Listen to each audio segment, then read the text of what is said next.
আজকের কোনো ঘটনাই আমাকে কোনো শুভ লক্ষণের ইঙ্গিত দিচ্ছে না।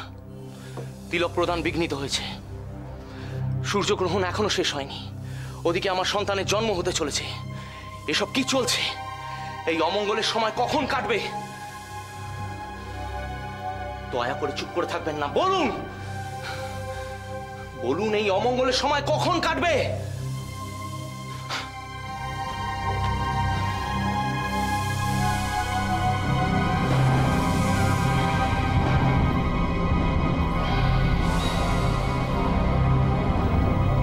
রাজন, সিংহলের কাছে আজ অত্যন্ত অমঙ্গলের দিন।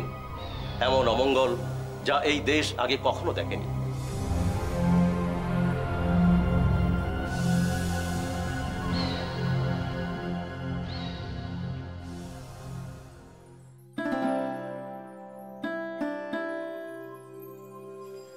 সপ্তর্ষি মণ্ডল, সূর্যগ্রহণের কালো আকাশে সপ্তর্ষি মণ্ডল তো দেখা যায় না, কিন্তু ভগবানের এ কি লীলা!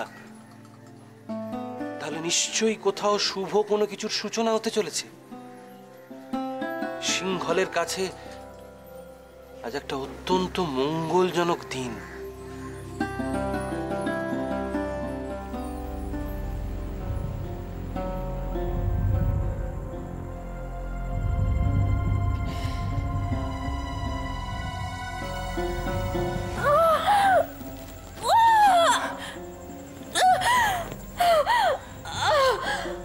শীঘ্র সংবাদ দাও। এই মুহূর্তে সন্তানের জন্ম না হলে মার সন্তানকে বাঁচানো সম্ভব হবে না।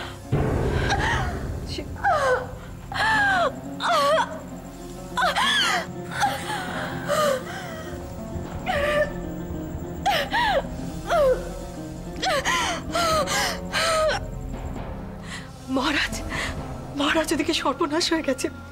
কি হয়েছে? রানীমার অবস্থা খুবই খারাপ। এই মুহূর্তে সন্তানের জন্ম দিতে হবে, এই সূর্যগ্রহণের মধ্যে, না হলে মা আর সন্তান দুজনকে বাঁচানো যাবে না মহারাজ।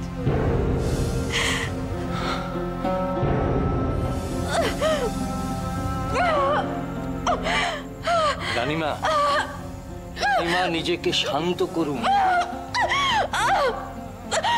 আপনি চেষ্টা করুন, পারবেন, আপনি পারবেন রানীমা। মহারাজ, আমাদের রাজ্যে বোধহয় কারো নজর লেগেছে, না হলে আমি যা যা চাইছি না তাই তাই একের পর এক ঘটে চলে। আপনি কেন এত দুশ্চিন্তা করছেন দাদা? দাদা যেমনই হোক, যখনই হোক, যে জন্ম নিতে চলেছে সে গোটা সিংহলের উত্তরাধিকারী। আপনার তো আনন্দ করার কথা, আজ তো গোটা রাজ্যে উৎসবের দিন। মহানামা গ্রহণ এখনো শেষ হয়নি, ওদিকে আমার সন্তানের জন্ম হতে চলেছে। এটা অশুভ শক্তি না তো আর কি? দাদা, শুভ অশুভ সবই মনের ব্যাপার। কোনো সদ্যজাত সন্তানের বুকে কখনো কোনো পাপ বোধ থাকতে পারে না। কেন দুশ্চিন্তা করছেন? আচ্ছা, আমি এখন যাই, উৎসবের কাজ এখন অনেক বাকি, পরে কথা হবে। আশা করি সব কুশল থাকবে।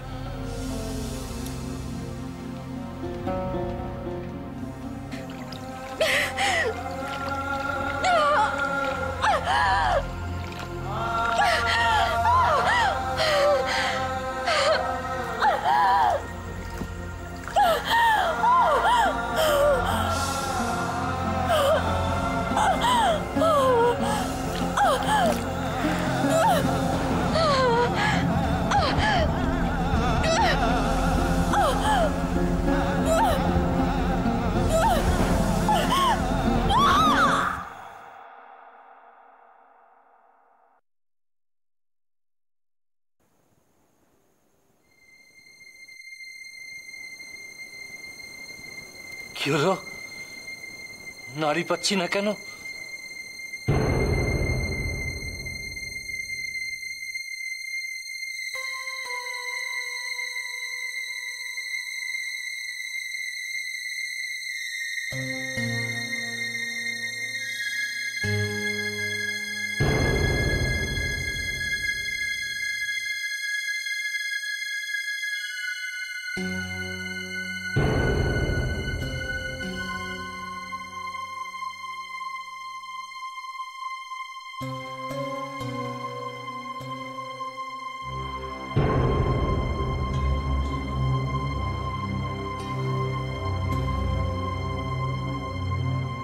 না, রানীমার সারা শরীরে কোনো স্পন্দন নেই। বৈদ্যমশাই, বাচ্চা তো কাঁদছে না। সে কি?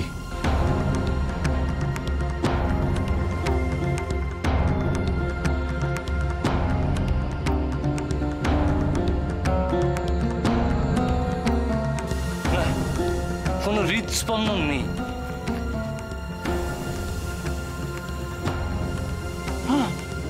সত্যি কোনো হৃদস্পন্দন পাওয়া যাচ্ছে না।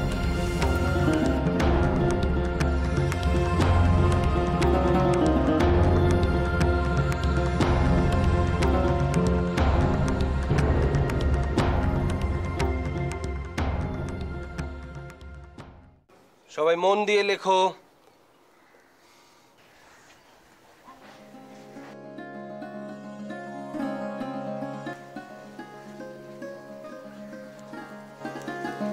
এসে গেছে, এসে গেছে। কি এসে গেছে গুরু মশাই? হ্যাঁ, কি এসে গেছে? তোমরা প্রত্যেকে যখন বড় হবে আর এই সিংহলের বুকে দাপিয়ে বেড়াবে, তখন তোমরা প্রত্যেকে অনুভব করবে যে তোমরা কতটা সুরক্ষিত। তার কারণ আজকের এই গ্রহণ। এই গ্রহণের ফলে সিংহলের বুকে এমন এক শক্তির আবির্ভাব ঘটেছে যা হয়তো সিংহলকে একদিন ইতিহাসের পাতায় স্মরণীয় করে রাখবে। আমি বেশ বুঝতে পারছি সেই শক্তি এসে গেছে। কি সেই শক্তি? তা তো জানি না। এর থেকে বেশি রহস্যের সমাধান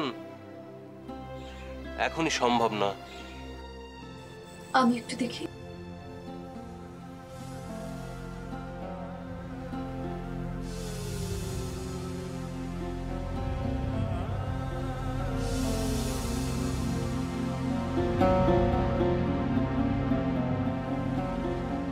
বৈদ্যমশাই, বৈদ্যমশাই, ও তো কাঁদছে না। চুপ, যে করেই হোক বাচ্চাটাকে কাঁদাতেই হবে।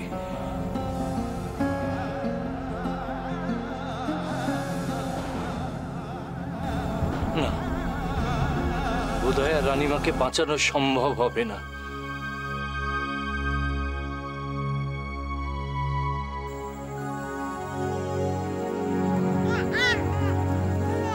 বৈদ্যমশাই, হ্যাঁ, ছাড় পাওয়া গেছে। বৈদ্যমশাই, ও কেঁদেছে, ও একবার কেঁদেছে। বৈদ্যমশাই,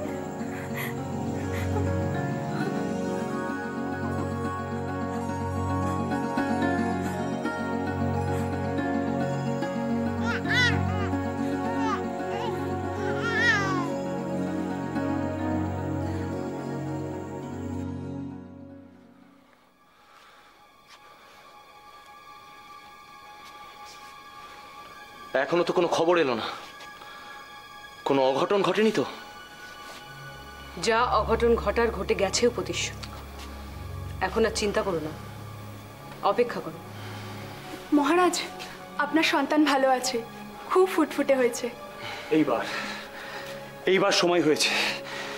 আজ গোটা সিংহলবাসী দেখবে মহারাজ উপতিষ্যের সন্তান সিংহলের উত্তরাধিকারীর আমন্ত্রণ উৎসব। কিন্তু মহারাজ। কিন্তু কি? কি হলো? চুপ করে গেলে কেন? বলো। রানীমার শরীর ভালো নেই।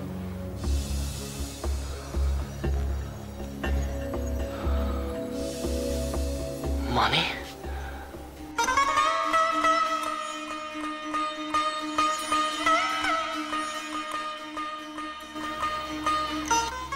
কি হয়েছে রানীর? উত্তর দাও। আমায় ক্ষমা করবেন মহারাজ, কিন্তু রানীমার এখনো জ্ঞান ফেরেনি। বৈদ্যমশাই চেষ্টা করছেন। উনিও বললেন যে রানীমার নাড়ি খুঁজে পাওয়া যাচ্ছে না, ওনার নাড়ির কোনো স্পন্দন নেই। কি বলছো তুমি? মানে রানী? না মহারাজ, এখনো কোনো কিছু স্পষ্ট নয়।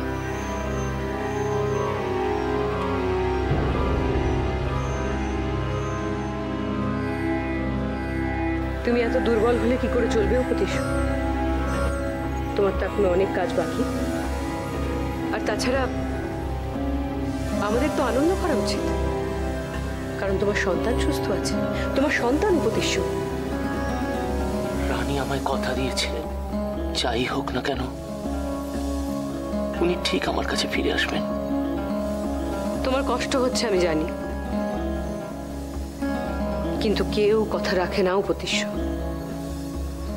রানী তো এও কথা দিয়েছিলেন যে আজকে সমস্ত আচার উনি নিয়ম মতো পালন করবেন, কিন্তু উনি তা পারেননি। তোমার দুঃখটা আমি বুঝি, কিন্তু আমি তবুও বলবো উপদেশ্য, তোমার সন্তানকে তোমার গ্রহণ করা উচিত। আমি আমি নিজে যাচ্ছি রানীকে দেখতে, চিন্তা করো না।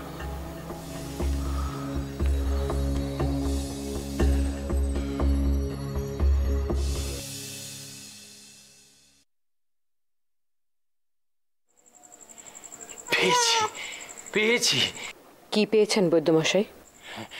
বললে বিশ্বাস করবেন না, এ এক অদ্ভুত ঘটনা। আমি আমার বুদ্ধি জীবনে এইরকম ঘটনা দ্বিতীয়টি দেখিনি। যেন অলৌকিক, অবিশ্বাস্য মায়া। কি পেয়েছেন সেটা বলবেন কি? সন্তান জন্মগ্রহণ করার পরেই মা আর সন্তানের জীবন মৃত অবস্থায় ছিল। হ্যাঁ, বাচ্চা কাঁদছিল না, আর রানীমার দেহের কোনো স্পন্দন পায়নি। তারপর আমরা অনেক চেষ্টা করেছি বাচ্চাকে কাঁদাবার, কিন্তু বাচ্চা কাঁদিনি।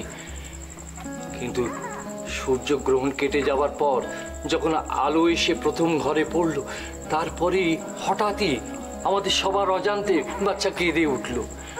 আর বাচ্চার হাতের পরশ পেয়ে রানীমার দেহে প্রাণ ফিরে এলো। বিশ্বাস করুন, অবিশ্বাস্য ঘটনা, যেন ঈশ্বরের দয়া। আপনার বয়স হয়েছে বৈদ্যমশাই, আপনার বোধহয় বিশ্রামের প্রয়োজন। অতিরিক্ত উত্তেজনার ফলে আপনার বোধহয় মাথাটাই খারাপ হয়ে গিয়েছে। না না, বিশ্বাস করুন, আমি এক বর্ণ বানিয়ে বলছি না, সব সত্য। আপনি এবার আসতে পারেন।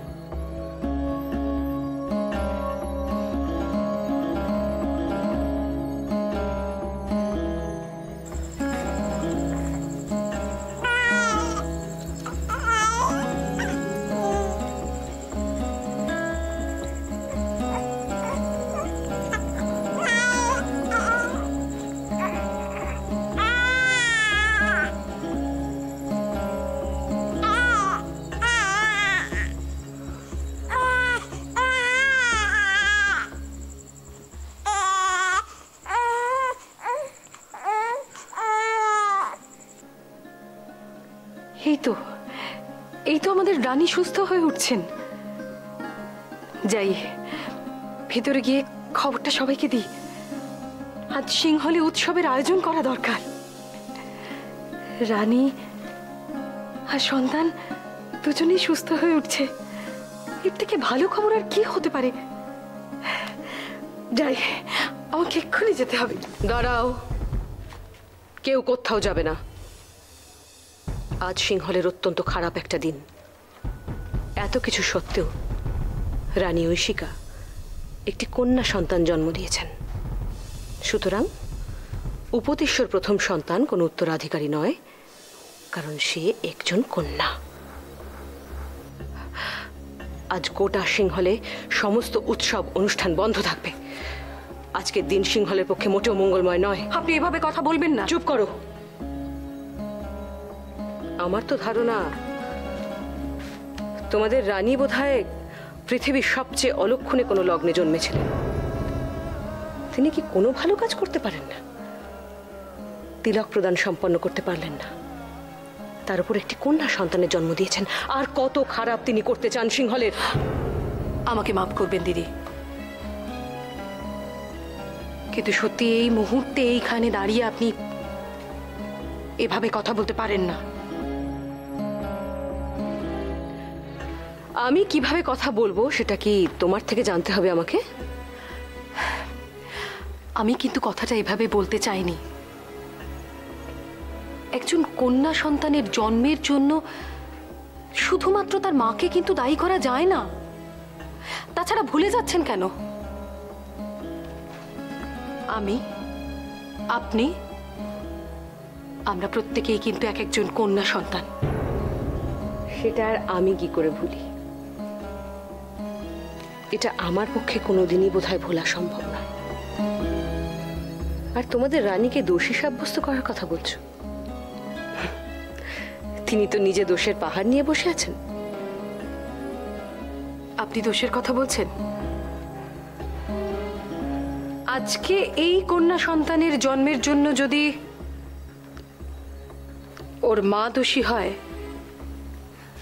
তাহলে আপনার জন্মের জন্য তো আপনার মা দোষী, তাই না?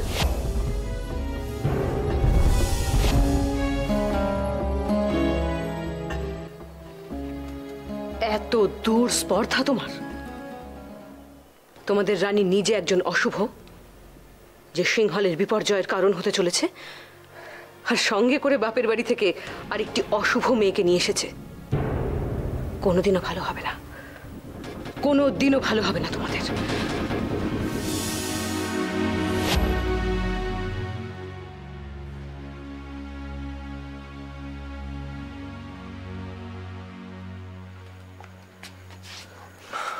দিদি, রানী কেমন আছেন? সুস্থ আছেন, কিন্তু কেন সুস্থ আছেন তা কি তুমি জানো উপতিষ্য? কারণ তিনি পাপী, তিনি অশুভ, আর পাপের বিনাশ এত সহজে হওয়া সম্ভব নয়। এসব কি বলছো দিদি? ঠিকই বলছি উপতিষ্য।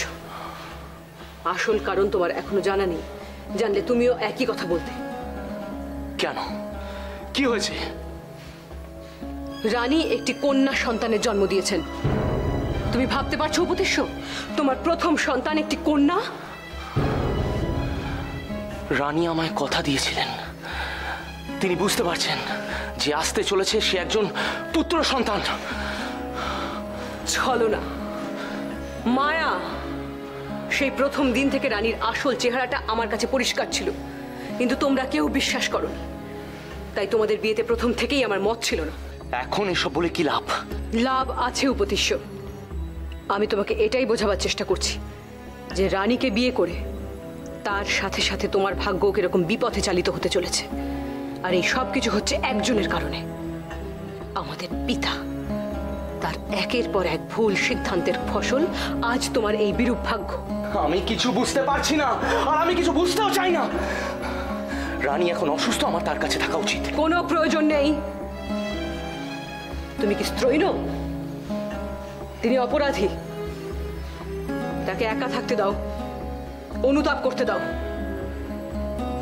রানীর শরীরটা ভালো নয়, আমার তার কাছে থাকা প্রয়োজন। তিনি তোমার কোন সাধ আহ্লাদ পূরণ করেছেন আমাকে একটু বলবে উপতিষ্য? এই মুহূর্তে সিংহলে সমস্ত উৎসব অনুষ্ঠান বন্ধ হবে, কারণ কন্যা সন্তান জন্মের জন্য কোনো উৎসবের প্রয়োজন নেই। রানী একাই থাকুন।